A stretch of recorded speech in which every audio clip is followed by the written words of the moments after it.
Ang mga anak ng Diyos, Pebrero 17. Datapuwat lahat ng tumanggap sa Kanya. Sa kanila'y binigyan niya ng kapangyarihang maging mga anak ng Diyos. Sa makatuwid bagay sa mga nagsisisampalataya sa Kaniyang pangalan. Juan 1:12. Paano tinatrato ng mga tao si Kristo nang siya ay dumating? Siya ay naparito sa sarili niyang bayan at hindi siya tinanggap ng mga sarili niya.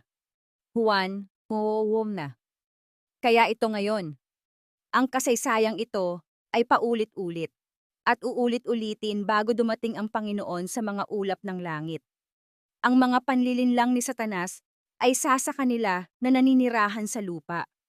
Ngunit lahat ng tumanggap sa kanila ay binigyan niya ng kapangyarihang maging mga anak ng Diyos.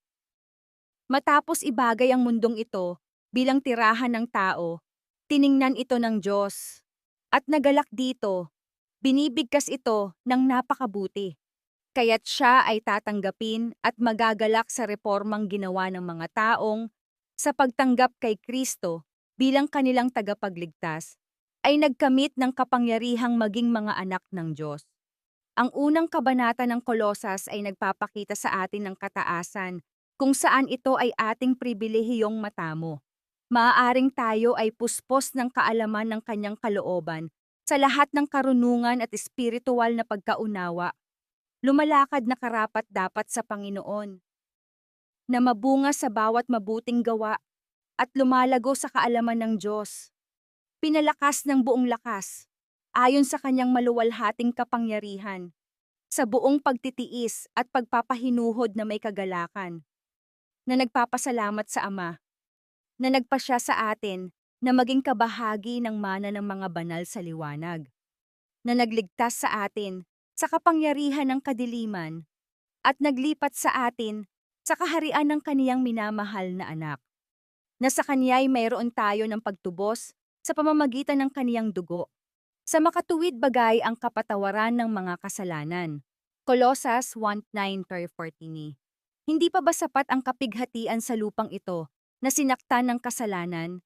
Sinumpa ang kasalanan upang akayin tayo na italaga ang ating sarili sa gawain ng pagpapahayag ng mensahe na gayon na lamang ang pag-ibig ng Diyos sa sanglibutan, na ibinigay niya ang kanyang bugtong na anak, upang ang sinumang sumampalataya sa kanya ay hindi mapahamak, kundi magkaroon ng buhay na walang hanggan. Juan 3:10. Ang lupang ito ay niyurakan ng anak ng Diyos.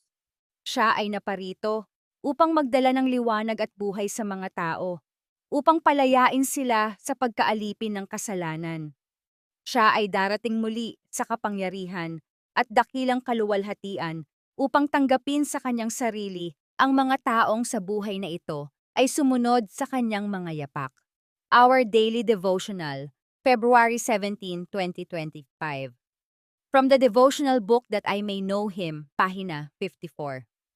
Pagpalain kami na mahal kong kapatid sa araw na ito, at patuloy mo nawang makilala ang ating Diyos Ama sa pamamagitan ng kanyang bugtong na anak, at dahil sa iyong pagkakilala, ay patuloy mo siyang tanggapin sa buhay mo. Maranatha.